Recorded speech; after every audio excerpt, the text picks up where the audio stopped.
আজকে ইরানের পক্ষ থেকে একটা চমৎকার ভিডিও পোস্ট করা হয়েছে। তারা সেই ভিডিওতে দেখিয়েছে কিভাবে ইসরায়েলের নাম নিশানা মুছে যাচ্ছে এবং সেখানে একটা ফিলিস্তিন রাষ্ট্র গঠিত হচ্ছে। সেই ভিডিওটা আমি এখন আপনাদের সাথে উপস্থাপন করছি।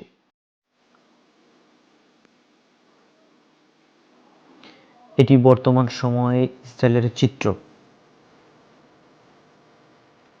এবং এই হচ্ছে দেখেন ইসরায়েলের পতাকা উঠছে আকসার ওপরে এবং এই যে দেখেন তাদের বর্তমান সময়ের যে চিত্র, তেল আবিবের চিত্র, এই যে তাদের বাতিগুলো একবারে নিভে যাচ্ছে, এটা ওদের একটা একে একে নিভে যাচ্ছে। এখন সূর্য উঠছে, নতুন সূর্য,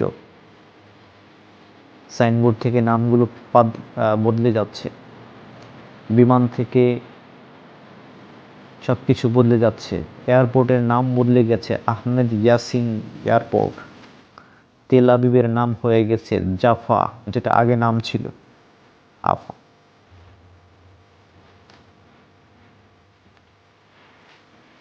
সব কিছু পাল্টে যাচ্ছে।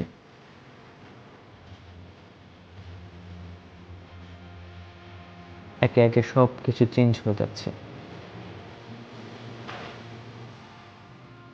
এবার পতাকা বদলে যাচ্ছে।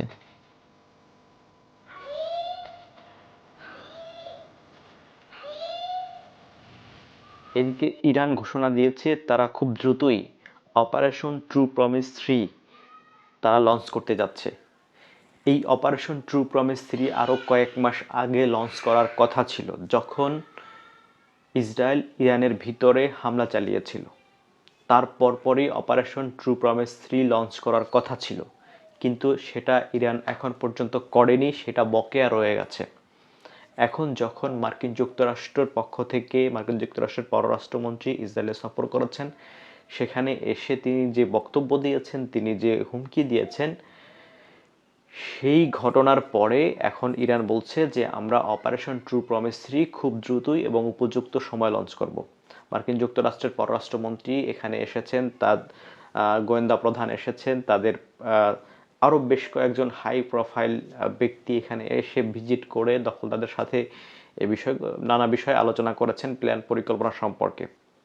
এবং তাদের এখন প্রথম টার্গেট এবং প্রধান টার্গেট হচ্ছে ইরানকে কিভাবে দমিয়ে দেওয়া যায়, এই হচ্ছে তাদের প্ল্যান। এবং সেই প্ল্যান তারা কিভাবে বাস্তবায়ন করবে সে বিষয়ে তারা ইঙ্গিত দিয়েছে। বলছে যে ইসরায়েলের পক্ষ থেকে একটা হামলা আসবে এবং সেখানে সহযোগিতা করবে মার্কিন যুক্তরাষ্ট্র, এবং এটা কোনো ধরনের উস্কানি ছাড়াই এই হামলা শুরু হবে। এটা যে কোনো সময় হতে পারে।